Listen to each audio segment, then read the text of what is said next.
बिहार में अभी बागेश्वर बाबा सुर्खियों में है। पटना से सटे नौबतपुर के तरेतपाली मठ में हनुमंत कथा का आयोजन किया था। बागेश्वर बाबा पंडित धीरेन्द्र कृष्ण शास्त्री को सुनने के लिए 10 लाख से अधिक लोग पहुंचे थे। 5 दिनों के लिए नौबतपुर मानो बागेश्वर धाम बन गया था। वहीं इसे लेकर बिहार में सियासी बयानबाजी भी खूब हुई थी। लेकिन यहाँ पर हम बागेश्वर बाबा के बारे में आपको नहीं बताएंगे। यहाँ पर हम देश के बदनाम बाबाओं के बारे में आपको जानकारी देने वाले हैं।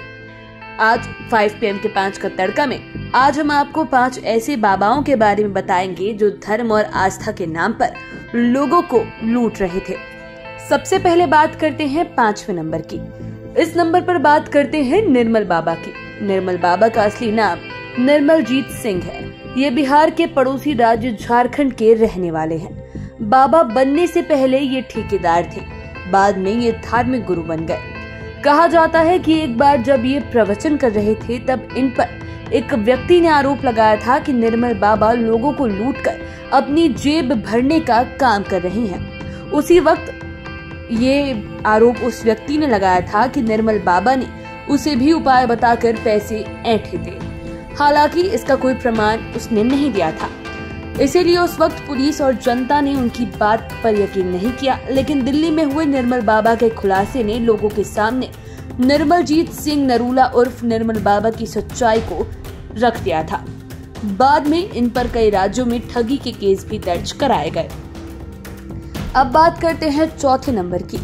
इस नंबर पर बात करेंगे चंद्रस्वामी की। एक समय था जब चंद्रस्वामी की तूती बोलती थी। बड़े बड़े पॉलिटिकल लीडर से लेकर फिल्मी हीरो तक इनके आशीर्वाद के लिए ललायत रहते थे।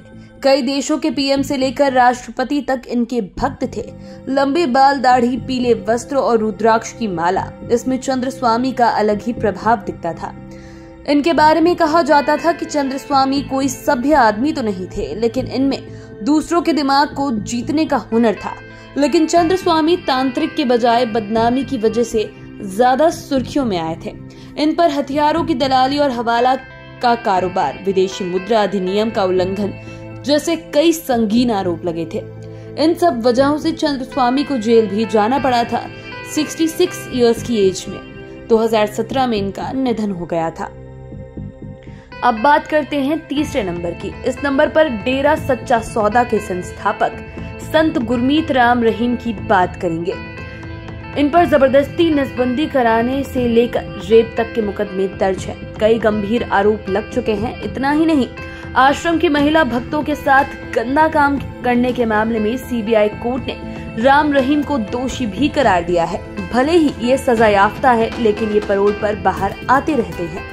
इसके अलावा गुरमीत राम रहीम डेरा प्रेमी रंजीत सिंह की हत्या के मामले में भी दोषी करार दिए गए हैं। खास बात कि CBI की विशेष अदालत ने जब गुरमीत राम रहीम को रेप का दोषी करार दिया था, तब इसके विरोध में पंचकुला और सिरसा में जबरदस्त हिंसा हुई थी। मीडिया रिपोर्ट्स के अनुसार इस हिंसा में 31 लोगों की मौत हो गई थी। इसमें 29 मौतें तो अकेले पंचकुला में ही हो गई थी, जबकि 2 मौतें सिरसा में हुई थी। अब बात करते हैं 2रे नंबर की। इस नंबर पर बात करेंगे बाबा आसाराम के बारे में। पहले इनके नाम में बापू लगता था, लेकिन ये इतने अधिक बदनाम हो गए कि लोग बापू लगाना छोड़ चुके हैं। आसाराम ने अपने धर्म की दुकान गुजरात के अहमदाबाद से शुरू की थी। धर्म का सहारा लेकर इन्होंने अरबों का साम्राज्य खड़ा कर लिया था। एक नाबालिग शिष्या से रेप के आरोप में जोधपुर कोर्ट ने उन्हें उम्र कैद की सजा दी है।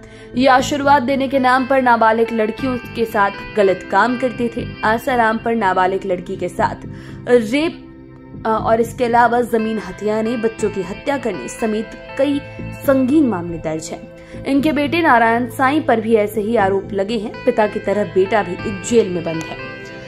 अब पहले नंबर की बात करेंगे। पहले नंबर पर बात करेंगे खुद को देवी बताने वाली सुखविंदर कौर उर्फ राधे माँ की। राधे माँ का विवादों से पुराना नाता रहा है, लेकिन ये क्रिमिनल केसों से बहुत दूर रही है। राधे माँ को लेकर सबसे ज्यादा विवाद भक्तों की गोद में बैठने को लेकर होते हैं। इन पर अश्लीलता फैलाने का आरोप भी लगा है। बाद में इन पर संपत्ति हड़पने के आरोप भी लगे थे। कहा जाता है कि एक समय था जब राधे माँ सन्यासी बनने के पहले दूसरे के घरों में काम करती थी। उस समय ये सुखविंदर कौर के रूप में काफी फेमस थी। ये गुरुदासपुर के गोरंगला गांव की रहने वाली हैं तथा इनके 18 साल की उम्र में शादी हो गई थी। पति के विदेश जाने पर एक दिन ये खुद को महंत घोषित करते हुए राधे माँ के रूप में लोगों के बीच आ गई। हालांकि अभी सुर्खियों में बहुत कम रहती है। अब बाकी के वीडियोस के लिए चैनल के साथ बने रहें। अगर इस वीडियो को फेसबुक पर देख रहे हैं तो पेज को लाइक करें, यूट्यूब पर देख रहे हैं तो चैनल को सब्सक्राइब करें। धन्यवाद।